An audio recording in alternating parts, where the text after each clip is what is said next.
The sky was bleeding the night I died, not from storm or fire, but from the silence that falls when God turns his face away.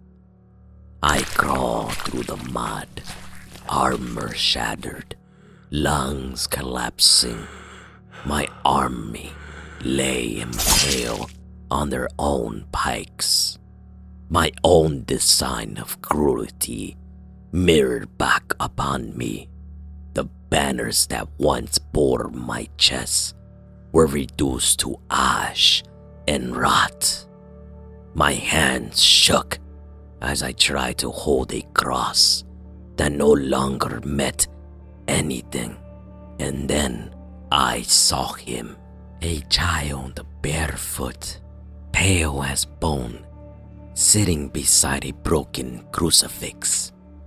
At the edge of the forest, he hummed a lullaby I haven't heard since my mother's lips sung it into my nightmares. "Are you afraid?" he asked. His voice didn't belong to him. It was too layered, like whispers pressing together into one. "I have killed men who call themselves kings. I do not fear a child." He smiled, and the night bent around his teeth. "Oh, but you should.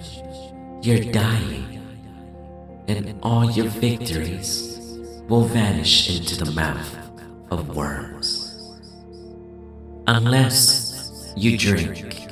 "Drink?" He pointed to my chest. "Your blood is leaving you. It's begging for a master. I can make it obey." I wanted to spit in his face, but I had no strength left. My body trembled. My soul crawled for escape. The boy touched my throat with cold fingers. His eyes, black, bottomless, reflecting no light, only the memory of it. When he spoke again, the words crawl under my skin like maggots. "Let me show you in eternity." He pressed his palm against my heart. Pain flared, white and endless. My veins turned into rivers of fire. I tried to scream, but my lungs refused to empty. I could feel my blood changing, coiling, twisting, feeding on itself. The boy leaned closer, his breath sweet as decayed. "Drink the living," he whispered. "Drink until you forget your name." The world shattered. I awoke beneath a moon that looked carved from glass. The wounds were gone, but the hunger remained. It wasn't hunger for bread or wine. It was deeper. Inside my skull, a voice hissed, "Feed." I stumbled into the nearest village before dawn. The air smelled alive, soaked with sweat and fear. I could hear heartbeats beating through the walls, pulsing like drums beneath the earth.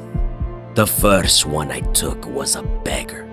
He slept beneath a bridge, skin stretched tight over bones. I tore into his throat, without knowing why. The blood was thin, sour, trembling. It filled my mouth, but not my hunger. I felt no shame. The second was a priest. His blood was thick with old wine and prayer. I could taste confession and lies tangled in it. It burned my tongue, but the nobleman, the nobleman. His blood was warm, velvet, a taste of sin, wrapped in silk, arrogant, lust, greed, and pleasure. When it hit my throat, I saw visions, gold crowns, melting into faces, cities screaming, the child standing in the flames, smiling. That was when I understood the poor taste of survival, the rich taste of corruption, and the holy taste of dust. But the wicked were exquisite. Their blood carried a music that made me tremble. Every time I drank, I felt closer to the thing that made me. Years become centuries. Kingdom rose and fell. Yet I remained. My hunger evolved. I learned to savor the notes of each life. The desperation of peasants, the perfume of nobles, the bitterness of saints. I began to hear the blood before I tasted it. The tempo, the rhythm, the story inside. I fed in silence, a shadow haunting castles, in crypts, but always at the edge of each century. I found him again, the child unchained, waiting at the crossroads, humming that same lullaby. He never aged, he never blinked. Still hungry? He would ask. I tried to ignore him, but his voice filled the night like smoke. Do you know what you have become?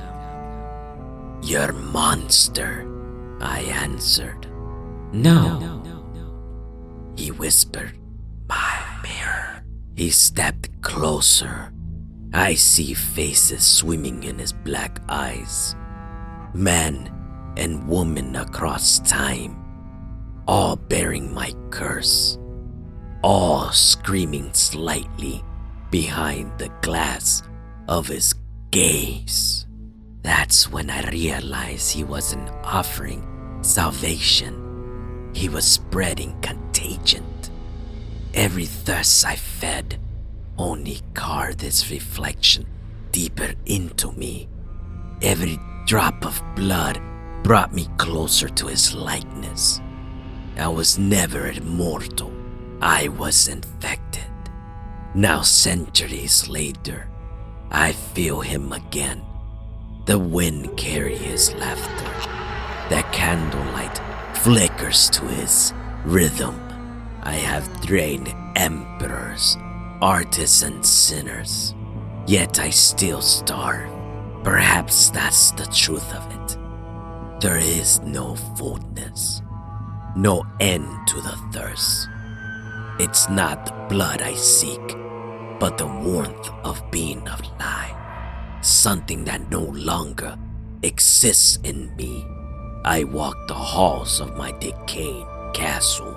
Its stone slick with the scent of history. The moon paints the walls in ash and bone.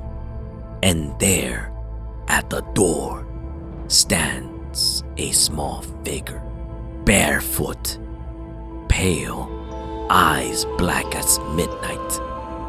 He hums my mother's lullaby. Are you ready? He asked. For what? I whisper. For the end of hunger. I stepped closer. His shadow stretched across the floor, twisting, growing horns in the firelight. I never asked for this, I said. He tilted his head. Didn't you? You prayed for power. I only answered. The walls breathe, the air curdles. I feel my veins burning again. The same pain from the first night. Who are you? I asked. The child smiles, and for a moment, I see the truth behind his face. 1,000 mouths, gashing wings of flame, curdling around a pit of eyes. Call me what you used to. He said softly. Call me Morning Star. He extended his hand, small and pale, and I took it. My skin cracks. My blood screams. The world folds inward like wet paper. In the dark, he whispers my name, Dracula. The rest is silence, or perhaps just the sound of a child humming somewhere deep inside the dark, waiting to begin again.